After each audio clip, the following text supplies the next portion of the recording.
সবচেয়ে বড় জিনিস যে প্রবীরদা আপনারা জানেন যে উনিও কিন্তু মানে অন্য ধর্মের ছিলেন আর কি। তো সেই ধর্ম থেকে আমাদের ভাবিকে ভালোবেসে উনি প্রথম ধর্মান্তরিত হন। তো তারপরে দিয়া উনি ওই ধর্মের উপরেই মানে টিকে ছিলেন এবং শেষ বয়সে যেটি এসে উনি যেটি কাজটি করেছেন সেটি অত্যন্ত ভালো কাজ করেছেন। উনি সর্বক্ষণই নামাজ রোজা এবং আপনার গিয়া ওই কোরআন পড়া নিয়ে কিন্তু উনি ব্যস্ত থেকেছেন আর কি, যার জন্য উনি নিজেও কিন্তু অন্যদের সঙ্গে খুব একটা মিশতে চাইতেন না, কিন্তু ওই সময়টা টোটালি কিন্তু উনি ধর্মকর্মের মধ্যেই মনোযোগ দিয়েছেন।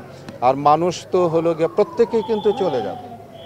আমরা যারা এখানে দাঁড়ায় আছি আপনারা বলেন তো, কেউ কি বলতে পারবেন যে আপনারা কেউ যাবেন না? আমরা সবাই কিন্তু চলে যাব। তো যাওয়াটা যেন আমাদের যদি ভালো হয় এটাই হলো সবচেয়ে বড় কথা। আর যাওয়াটা ভালো হওয়ার জন্য হলো গিয়ে কি, যে আমরা সবাই যেন সবার জন্য দোয়া করি, আমরা সবাই যেন মাফ করে দেয় সবাইকে। হ্যাঁ, দুনিয়াতে চলতে গেলে আমাদের মধ্যে কিন্তু মনোমালিন্য এইটা চলতে গেলে অনেক কিছু হয়ে যায় ভাই।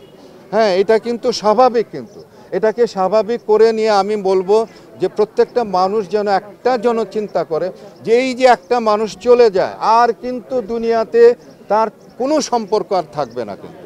তো যে কারণের জন্য কোনো সম্পর্ক যেখানে থাকবে না সেখানে আমার সঙ্গে কি একটু করলো সেইটুকু আমরা যদি মনে রাখি, তাকে যদি মাপ না করে দেয়, তাহলে কিন্তু এটা কিন্তু অত্যন্ত আমি বলবো যে এটা দুঃখজনক।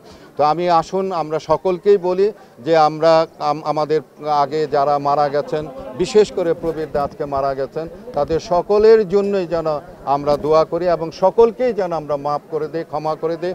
এবং আজকে আপনাদের মাধ্যমে আমি আমার নিজের গুনাহ খাতা আপনাদের সঙ্গে অনেক সময় অনেক দর্শকের সঙ্গে অনেক সময় মিজাজ ঠিক থাকে না, অনেক কিছু বলে ফেলেছি। আপনারা সাংবাদিক ভাইরাও যারা আছেন তাদের সঙ্গে হয়তো অনেক সময় মনোমালিন্য হয়ে গেছে, আপনারা আমাকে মাফ করে দেবেন। হ্যাঁ, ইনশাআল্লাহ। হ্যাঁ, এবং আল্লাহ যেন আমাদের